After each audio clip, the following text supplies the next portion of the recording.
उत्तर Korea ने एक बार फिर से बैलिस्टिक मिसाइल दागी है। एक हफ्ते में ये चौथी बार है जब मिसाइल दागी गई है। इससे पहले भी उत्तर कोरिया लगातार अमेरिका और दक्षिण कोरिया की संयुक्त अभ्यास की आलोचना कर चुका है, लेकिन जानकारी मिल पा रही है कि उत्तर कोरिया ने एक बार फिर से बैलिस्टिक मिसाइल दागी है। पूर्वी सागर की तरफ ये मिसाइल दागी गई है और ये चौथी बार है जब एक हफ्ते में मिसाइल दागी गई है।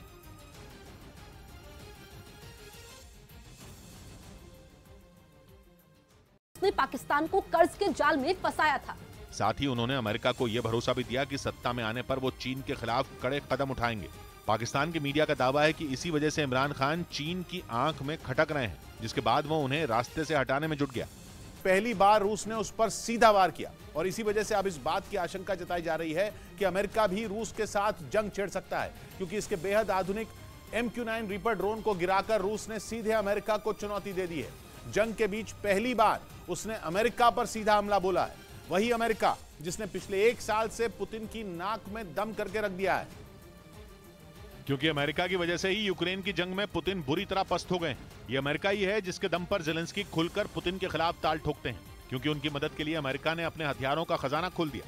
अमेरिका ने यूक्रेन को ऐसे ऐसे खतरनाक हथियार दिए जिन्होंने पुतिन की सेना के पसीने छुड़ा दिए। माना जा रहा है कि अमेरिकी हथियारों की वजह से ही पुतिन और उनकी फौज की सारी रणनीति फेल हो रही है। इसीलिए वो अमेरिका से बदला लेने का कोई मौका छोड़ना नहीं चाहते। और ऐसा ही मौका पुतिन की सेना को तब मिला जब अमेरिका का एक जासूसी और हमला करने में माहिर MQ-9 रीपर ड्रोन काला सागर के ऊपर उड़ान भर रहा था, जिसका पता चलते ही रूस की वायुसेना में खलबली मच गई। आनन फानन में उसने अपने खतरनाक लड़ाकू विमान Su-27 से दुश्मन के ड्रोन को ठिकाने लगाने की तैयारी शुरू कर दी। अमेरिका ने दावा किया कि रूस ने एक नहीं बल्कि 2 सुखोई लड़ाकू विमान उसके ड्रोन पर हमले के लिए भेजे, जिन्होंने काला सागर के ऊपर उड़ रहे उसके MQ-9 रीपर ड्रोन को घेरना शुरू कर दिया। अमेरिका के मुताबिक रूस के दोनों सुखोई विमान बेहद खतरनाक तरीके से ड्रोन के आसपास उड़ान भरने लगे। वो बार बार MQ-9 रीपर ड्रोन का रास्ता काटते रहे, उस पर हमले की कोशिश करते रहे। इसके साथ ही सुखोई विमानों ने ड्रोन के कैमरों को नाकाम करने के लिए उस पर ईंधन की बौछार की।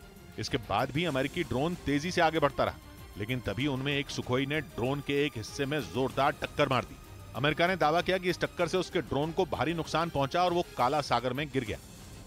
जिसके बाद अमेरिका समेत यूक्रेन की मदद करने वाले कई देशों में हड़कंप मच गया, क्योंकि जंग शुरू होने के बाद ये पहली बार है जब रूस ने सीधे अमेरिका से टक्कर ली है। इससे पहले वो यूक्रेन की मदद करने पर अमेरिका को कई बार चेतावनी दे चुका था, लेकिन अब उसने अमेरिकी ड्रोन को ढेर करके बाइडेन को यह बता दिया कि वो अमेरिका से भी जंग के लिए तैयार है, क्योंकि अमेरिका का MQ-9 रीपर ड्रोन काला सागर के ऊपर उड़ रहा था। जिस वक्त ड्रोन पर हमला किया गया वो क्राइमिया से करीब 120 किलोमीटर की दूरी पर था और समंदर के इस हिस्से को रूस अपनी सीमा मानता है, क्योंकि 2014 में क्राइमिया पर कब्जा करने के बाद से ही रूस उसे अपना बताता है। लेकिन अमेरिका रूस के इस दावे को मान्यता नहीं देता। इसी वजह से अमेरिका ने दावा किया कि उसका ड्रोन अंतर्राष्ट्रीय हवाई सीमा में उड़ान भर रहा था। Actions of the Russian pilots, it's clear that it was unsafe, unprofessional. America ने अपने ड्रोन पर हमले को रूस का एक आत्मघाती कदम करार दिया।